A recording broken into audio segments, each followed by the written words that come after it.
Meu nome é Henrique de Freitas Lima, eu sou diretor de cinema e televisão, roteirista, estou nessa atividade há mais de 30 anos. Eu comecei a fazer cinema aqui com base do Rio Grande do Sul, onde eu sempre tive baseado no início dos anos 80, participando de uma geração que ficou conhecida como a geração do Super 8 aqui no Rio Grande do Sul, e que tem um marco inicial, digamos, o primeiro filme importante dessa geração é um longa-metragem do Nelson Nadotti, do Gibas Brasil, chamado Deu Pra Ti anos 70. Esses filmes eram feitos numa bitola amadora de cinema, mas que era cinema, que permitia exercício, chamado Super 8. Então eles eram filmados em mudos, eles eram dublados num estúdio de rádio aqui na PUC, e eles eram exibidos em salas de teatro, de espetáculo, geralmente de quinta a domingo, né? Eu comecei a fazer cinema sem nenhuma experiência prévia. Eu não sou formado em cinema. Na minha época não existiam as escolas que existem hoje.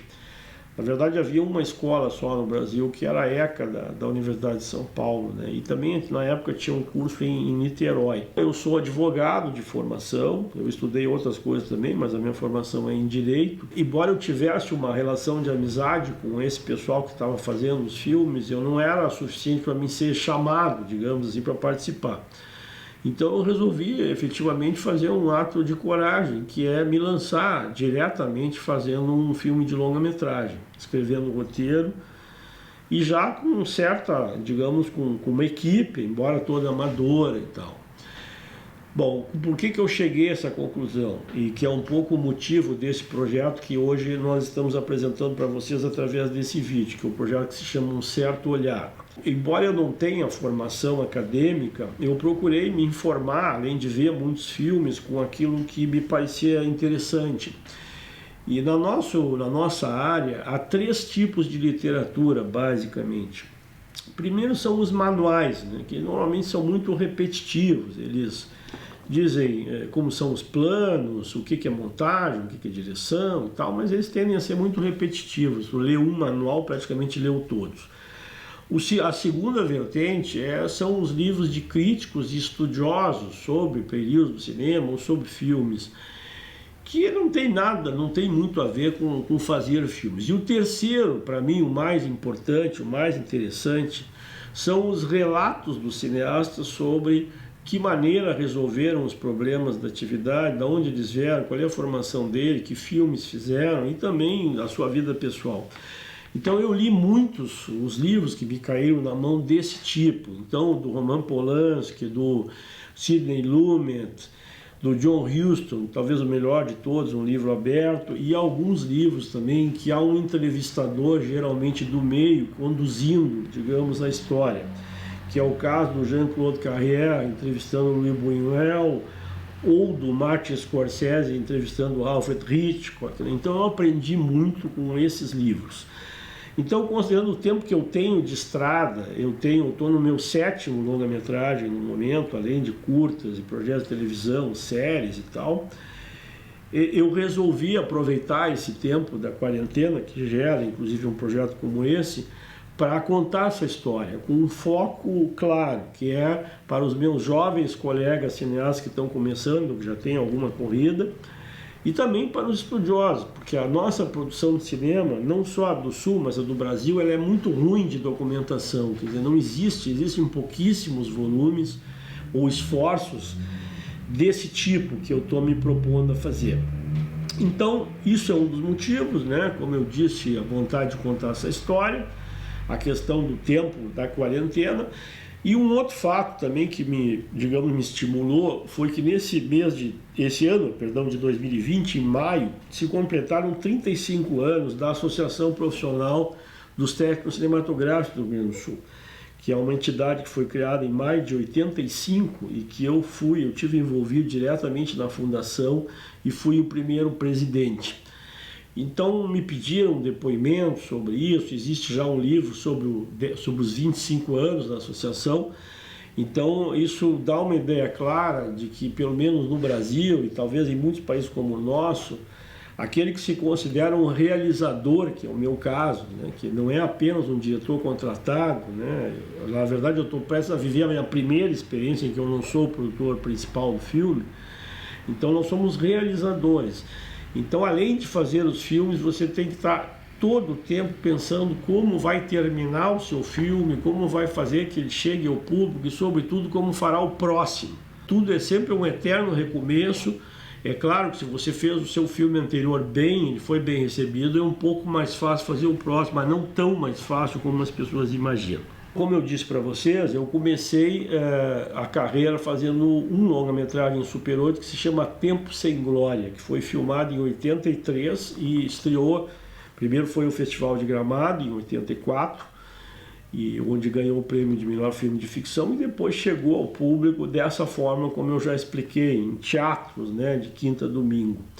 Importante fazer um parênteses sobre, por exemplo, o que representa para nós o Festival de Gramado aqui no Rio Grande do Sul. O ano cinematográfico do Rio Grande do Sul é marcado pelo festival, entre uma edição e outra. Sempre foi assim, o festival começou em 73.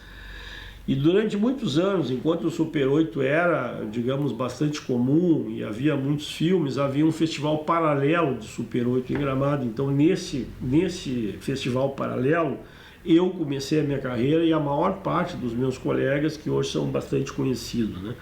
E que tem a minha faixa de idade. Eu tenho 60 anos de idade e 36 de carreira, né?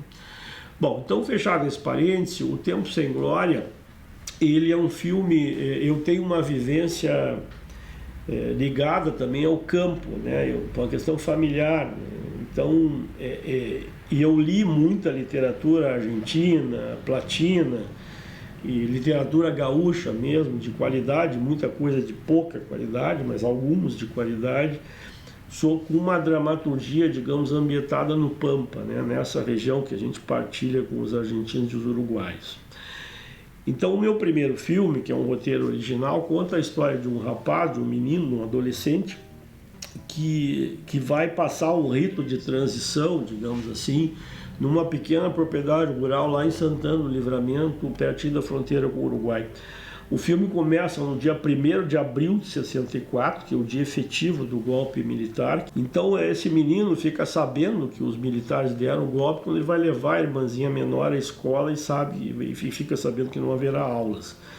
Então ele volta para casa e nesse mesmo dia chega para trabalhar, pedindo emprego na propriedade, um gaúcho, um cara doble chapa, como a gente diz, que é brasileiro, uruguaio, chamado Horácio, que acaba sendo admitido. E então, a partir desse momento, o filme narra o rito de passagem desse menino até o momento em que ele tem que ir embora para Porto Alegre para estudar.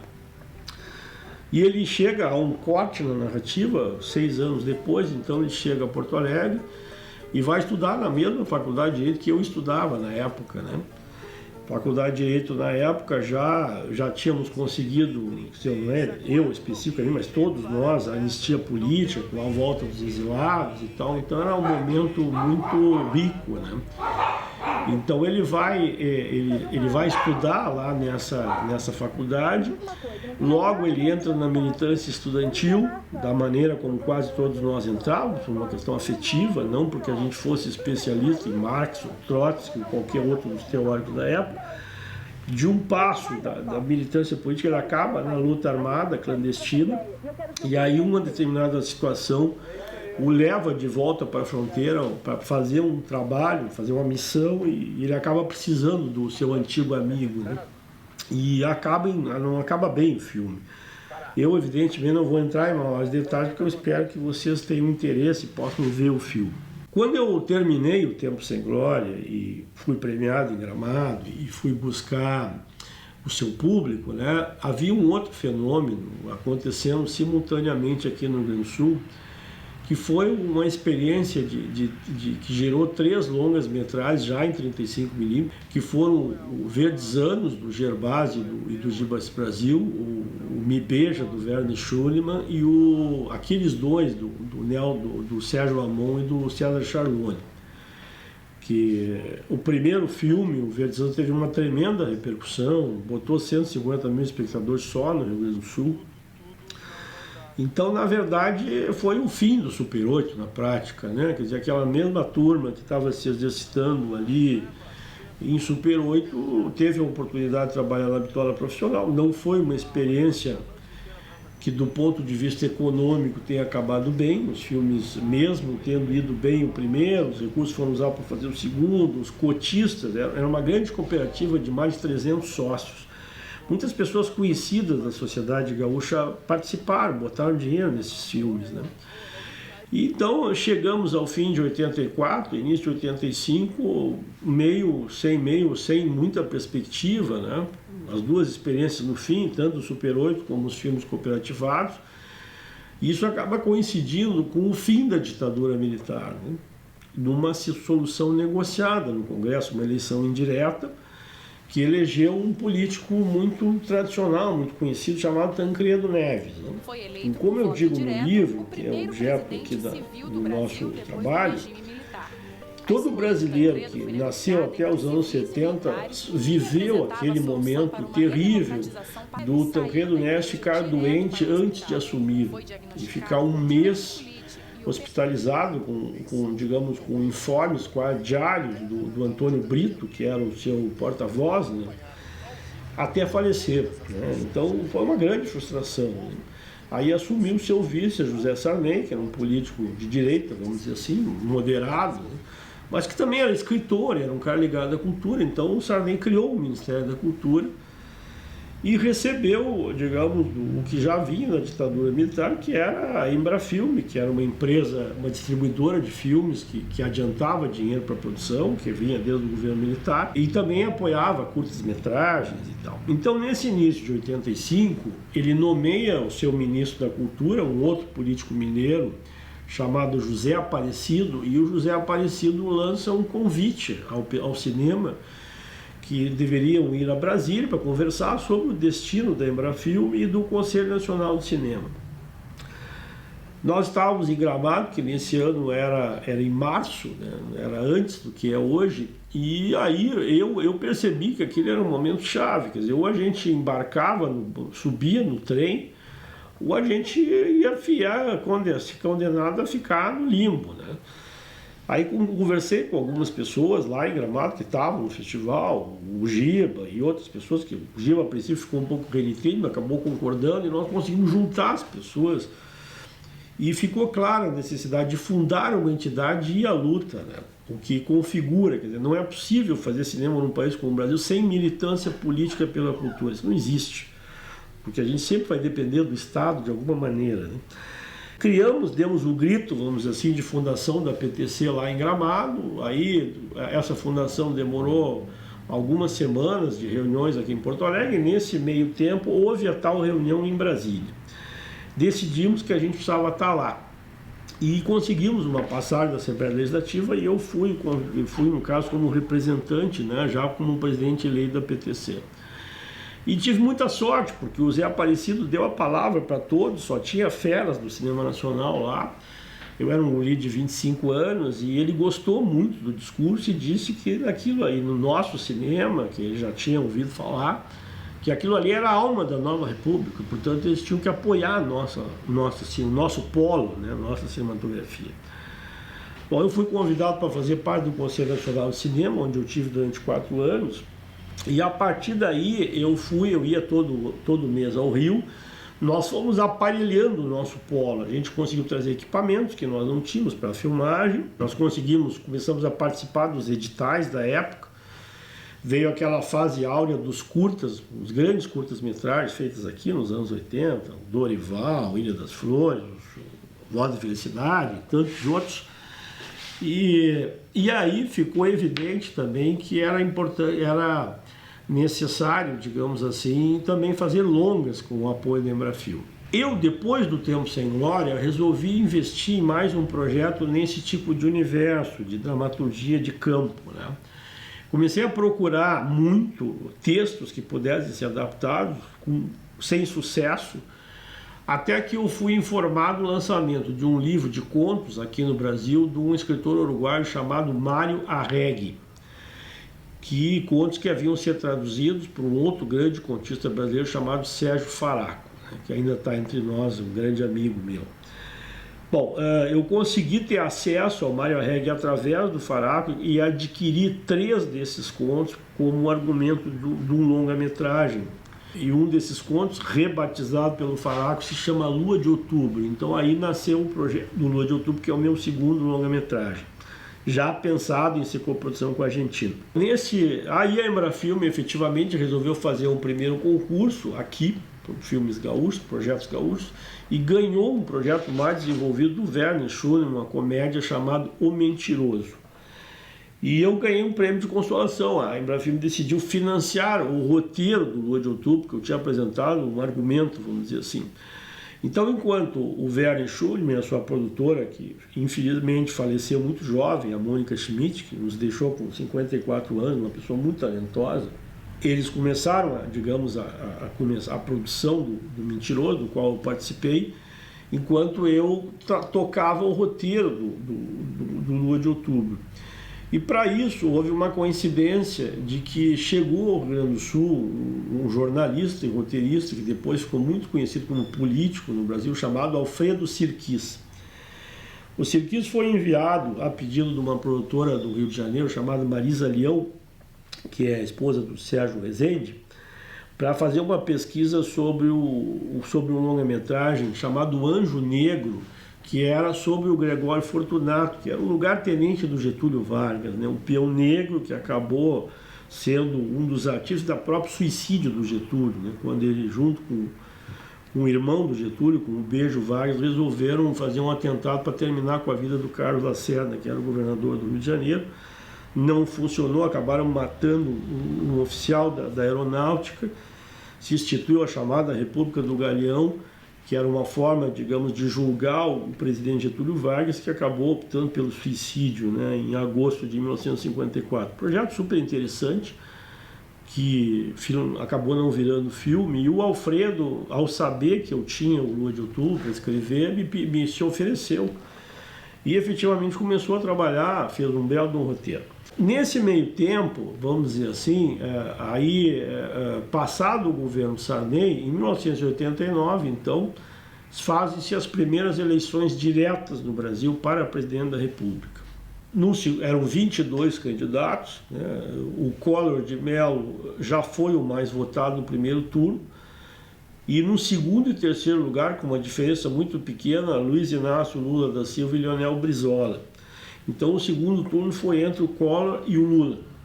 Foi uma campanha muito difícil, com argumentos muito baixos, de baixo calão, de parte do Collor contra o Lula, e acabou dando o Collor, né? Nesse momento eu vinha de assinar finalmente o meu contrato de produção com a Embrafilme do Lua de Outubro, que me permitiria finalmente filmar, né? Na manhã de 15 de março de 1990, o Brasil inteiro acordou com um monte de decretos e não medidas provisórias, mas é a medida provisória da época, assim, que acabaram virando leis, mudando completamente a vida dos brasileiros, né?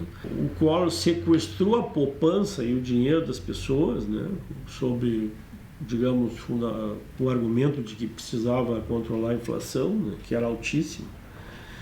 E com isso ele prometendo devolver aos poucos e tal, e ao mesmo tempo ele fez uma, digamos assim, uma reforma administrativa num canetaço, extinguindo uma quantidade importante de órgãos de Estado no Brasil. E nisso aí os três do cinema, né? Qual seja a Embrafilme, a Fundação do Cinema Brasileiro, que era recente, e o Concine. Então, de uma hora para outra, nós acordamos, todas as pessoas que vivem, trabalham no cinema no Brasil, sem nada, sem nenhuma fonte de apoio. E eu percebi que o meu contrato com a Embrafilme do Lua de Outubro servia para mim a me abanar no verão, né? Porque não tinha mais. O fim do governo do Collor, que renuncia para evitar o seu impeachment, o que não evitou que ele fosse condenado e ficasse inelegível por 8 anos, né? Mesmo as acusações contra ele não terem sido comprovadas, gerou a chegada ao poder do vice-presidente Itamar Franco, que era um político mineiro que gostava de cultura e gostava de cinema. No governo do Collor já tinha sido criada a Lei Rouanet, né, que é uma lei de incentivo à cultura, que o nome ficou uma homenagem ao embaixador Sérgio Paulo Rouanet, que foi ministro da Cultura do Collor. E o Itamar, de imediato, recebeu os cineastas e estabeleceu duas linhas, digamos, de trabalho conjuntas, né? Primeiro foi dois editais chamados Resgate do Cinema Brasileiro, 2 prêmios, né? E o outro é a criação da Lei do Audiovisual, que é um mecanismo de fomento importante, né, que existe até hoje. Esses concursos, né, primeiro e o segundo prêmio, 2 projetos gaúchos foram contemplados. O Sérgio Silva com Anaí de las Misiones, no primeiro concurso. O Sérgio já tinha um longa, portanto ele conseguiu um dinheiro razoável. E eu ganhei no segundo concurso como estreante, né, com o Lua de Outubro. Então, com isso eu consegui sair da publicidade, voltar para o cinema e com a lei do audiovisual nós conseguimos levantar os recursos então para filmar o Lua de Outubro, quase todo lá em Santana do Livramento, em coprodução com a Argentina. Há uma participação uruguaia também, então o filme estreou em 97. Costumo dizer que ele é o primeiro longa do Mercosul, vamos dizer assim, que era um grande sonho na época, que foi uma coisa frustrante, vamos dizer assim, na área da cultura e em outras áreas também. O Lua de Outubro, então, é o primeiro longa profissional. Até aquele momento eu tinha 2 curtas em 35 que tiveram uma boa repercussão, A Hora da Verdade e O Macaco Candidato. E tinha feito o longa que eu já falei aqui, que é o Tempo Sem Glória. O Lua foi um projeto complicado, com uma equipe com muitas nacionalidades e tal, mas com um resultado bastante razoável, né? A partir do Lua de Outubro, eu achei também que, embora eu quisesse continuar naquele ambiente, eu queria uma coisa, digamos, mais universal, que não desse tanta polêmica sobre a questão do regional ou não. E aí eu fui procurar um escritor gaúcho aqui, o Luiz Antônio de Assis Brasil, interessado numa novela dos primeiros anos da carreira dele, mas que não estava disponível, né? Já tinha direitos cedidos. Então ele me disse, olha, eu acabei de escrever uma coisa nova, praticamente ninguém leu ainda, se tu quiser ler, e me ofereceu os originais do Concerto Campestre, que é um dos livros mais importantes dele, um best-seller, digamos assim, né? Eu achei a história fantástica, uma história passada no século XIX, em pleno ciclo do charque em Pelotas, onde um fazendeiro, estanceiro, charqueador, acabei contando 2 índios guaranis, quando está passeando na propriedade, que tocam música erudita, gosta disso, e o fato dele levar os índios para a casa dele acaba gerando uma chegada de um monte de músicos, enfim, esfarrapado, procurando trabalho e tal. E aí ele é muito amigo de um padre que vai muito na casa dele, e aí ele pergunta, e agora o que eu faço? O padre sugere a ele, por que não fazer uma orquestra de câmara? E ele efetivamente, com quem? Aí é contratado um maestro baiano, né, que anda perdido por lá, para fazer daquela turma uma orquestra, que esse é, digamos, a narrativa principal do filme. E ao mesmo tempo tem uma única filha que está prometida em casamento para um barão vizinho ali, que acaba se envolvendo com o maestro, né, que é a história, digamos, afetiva que tem, né, enfim, a relação amorosa que tem dentro do filme. Tem uma série de outros subtemas. Bom, era um projeto com um nível absurdo de dificuldade, né? Havia a questão da música, como fazer com que os caras que aparecessem na tela efetivamente parecessem músicos. Havia toda a recriação de época, que praticamente não tinha, nós tivemos que refazer tudo, criar tudo lá em Pelotas. Enfim, um projeto mais ambicioso e mais caro, jamais feito no Rio Grande do Sul, e que continua sendo o mais caro e o mais ambicioso até hoje. Quer dizer, ninguém se lançou depois daquilo a uma loucura tão grande como a gente fez com o Concerto Campestre. Na época, a situação política tinha mudado aqui no Rio Grande do Sul, era governador o Antônio Brito, isso já em 98, e na Secretaria de Cultura, como secretário adjunto, estava uma pessoa hoje muito conhecida, o Fernando Schiller, que hoje comentarista da Bandeirantes, cientista político e o criador do Fronteiras do Pensamento. Então houve uma coincidência, a minha produtora na época, minha sócia, a Maria Angela Grando, queria produzir um curta dela e acabou visitando uma empresa nova do Rio Grande do Sul, que é a RGE, que era uma concessionária de energia, que havia comprado parte da privatização da SEAB. E aí a Maria foi lá, vendeu o projeto dela, e o cara, o executivo de marketing, disse para ela, tudo bem, eu acho legal, só que eu quero uma coisa maior, eu quero alguma coisa que dê uma imagem para nós, que nos ligue aos gaúchos. Aí ela teve uma ideia brilhante, olha, a forma mais sofisticada de energia é a luz, por que vocês não viram a madrinha do cinema gaúcho? Pô, aí brilhou os olhos, o cara conseguiu convencer a diretoria a investir na ideia, até porque eles pagavam muito ICMS, podiam usar muito a lei estadual de incentivo à cultura, e foi criado então o prêmio RGE Governo do Estado de Cinema, que teve 3 edições, né? Cada uma delas apoiando 3 filmes. Então nós ganhamos com o Concerto Campestre a primeira edição, né? Só que o filme custava 3,5 milhões e o prêmio era 1 milhão, né? Então, mas tinha prazo para entregar, né? 2 anos para entregar. Então nós tivemos que começar em Pelotas com o apoio local, enquanto se levantava o dinheiro por lei de incentivo, por a lei do audiovisual, sobretudo a lei federal, e ao mesmo tempo também a ideia de coproduzir. Então abrimos uma frente na Espanha, conseguimos fechar a coprodução da Espanha com a produtora tradicional de lá, foram feitas pré-vendas do filme para 2 televisões espanholas. Só que o que aconteceu é que as coisas do Brasil já tinham piorado, o dólar já tinha disparado e o cinema começou a perder competitividade com outras artes, com as empresas na hora de arrecadar recursos. Em suma, nós levamos 3 anos para fechar o orçamento do filme e poder filmar. Com as locações prontas em Pelotas, né? Com a casa do charqueador restaurada, com a charqueada construída, com o teatro, enfim, com N problemas, né? E gerou uma animosidade dos colegas, da imprensa, né, que achavam que ele não ia conseguir fazer o filme e tal.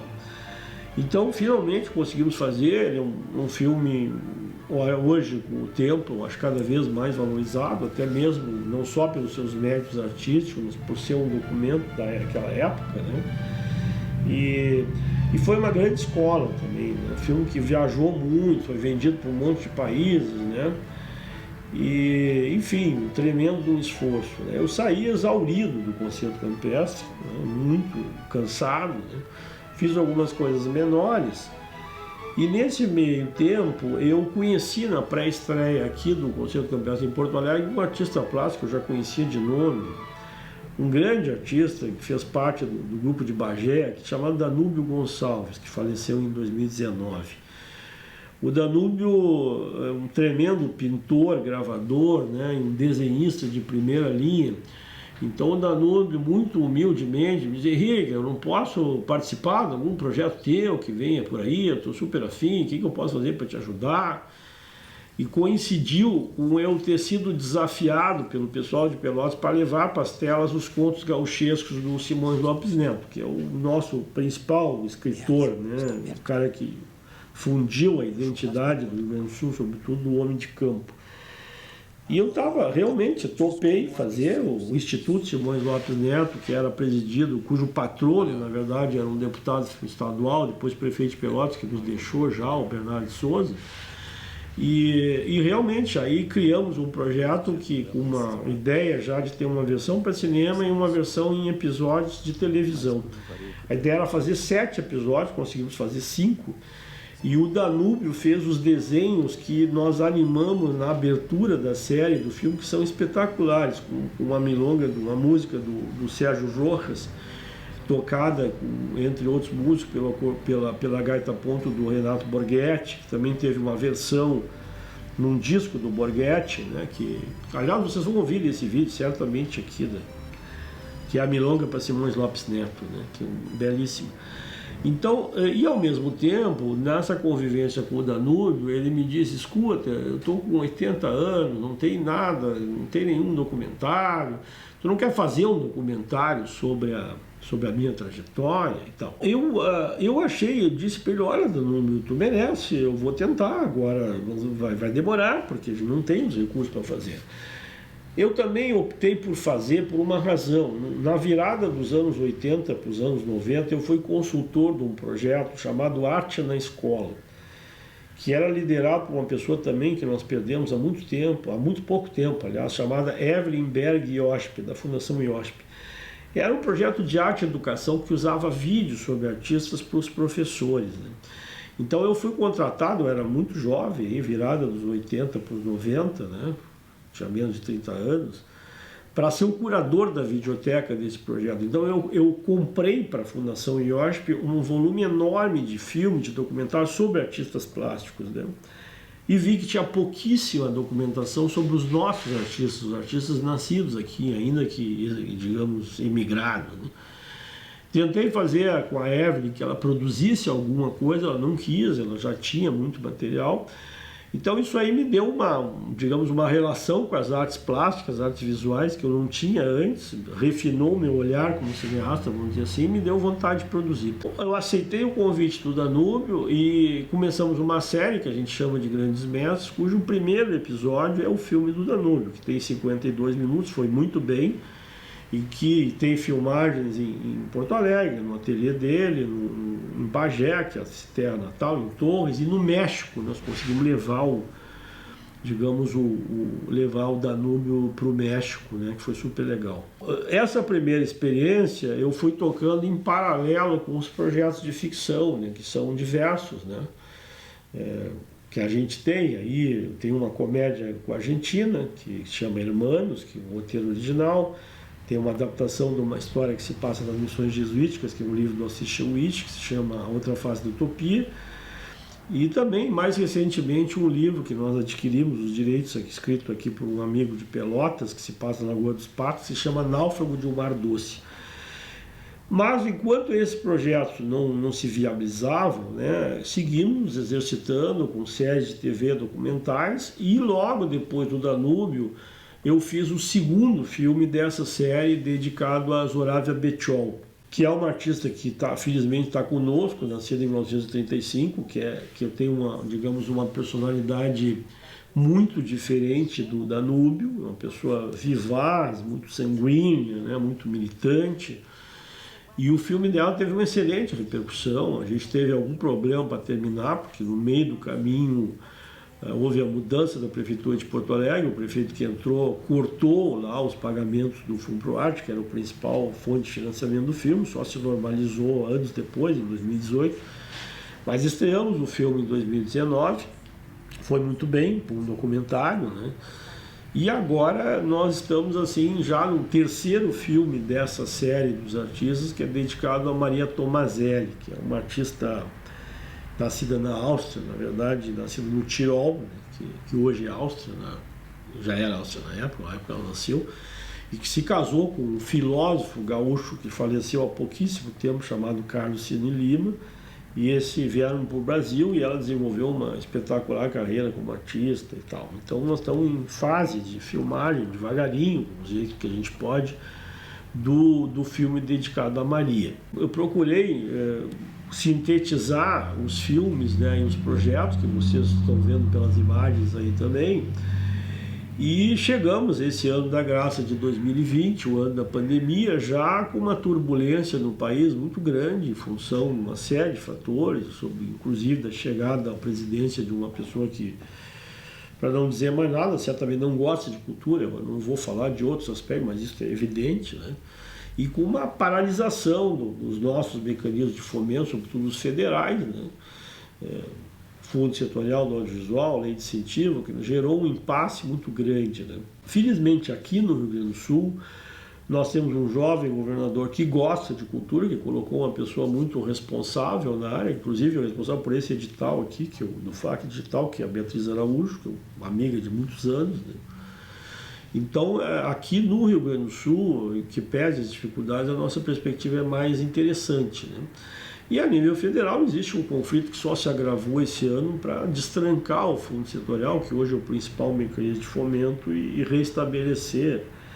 Isso tudo, como sempre, de uma maneira paradoxal, depois do Brasil ter vivido em 2019 talvez o melhor ano da história do seu cinema, né? Com prêmios internacionais, uma participação no seu mercado de mais de 15%, embora concentrado em poucos títulos, né? Nesse momento, como, digamos, participante da indústria audiovisual, eu estou aguardando, digamos, que os projetos de ficção mais complicados possam acontecer, enquanto eu vou fazendo os projetos menores, sobretudo os documentários. E agora, digamos, por último, digamos, do que se refere a cinema especificamente, aconteceu um fato que me deixou muito entusiasmado, vamos dizer assim, que é o fato de ter sido convidado para dirigir um filme por um colega produtor, e nesse projeto eu sou apenas produtor associado, eu não tenho que carregar o piano, vamos dizer assim, que se chama A Paixão de Belchior. E o Belchior é aquele mesmo que vocês estão pensando, né? O cantautor, o poeta, compositor cearense, que, como vocês sabem, resolveu já em determinado momento abandonar a carreira e praticamente a vida e viver como uma pessoa desconhecida, e acabou optando para vir para o sul do Brasil, primeiro para o Uruguai, depois do sul, e onde acabou falecendo em 2017 em Santa Cruz. Então esse projeto, A Paixão de Belchior, é um recorte de 5 meses que aconteceu em 2013, quando o Belchior foi hóspede de um casal aqui, num sítio aqui em Guaíba. O autor se chama Jorge Cabral, então o livro que nós adaptamos se chama Belchior, a história que a biografia não vai contar. É um projeto muito interessante, porque é um projeto de qualidade artística e com uma grande potencial de público, né, em função da figura do Belchior, que cada vez é mais forte.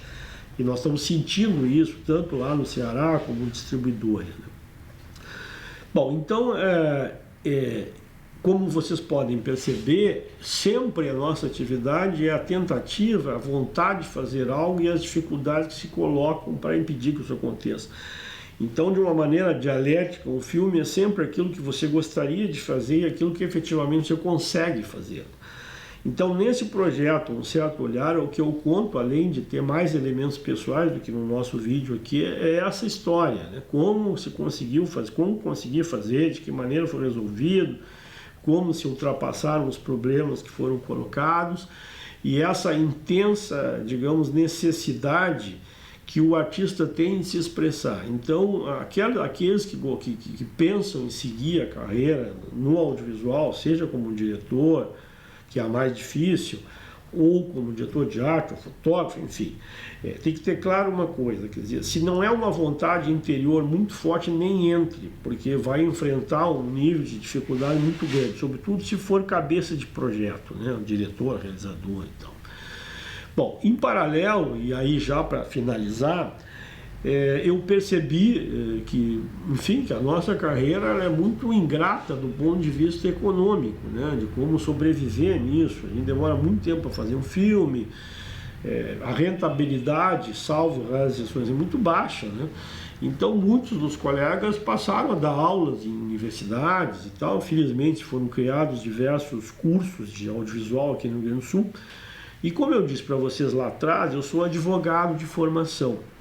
Então, digamos assim, uns quase 12 anos atrás, eu recebi um convite para voltar a trabalhar com direito numa área específica, ou seja, de consultoria em cultura, esportes e terceiro setor, que é a área de responsabilidade social.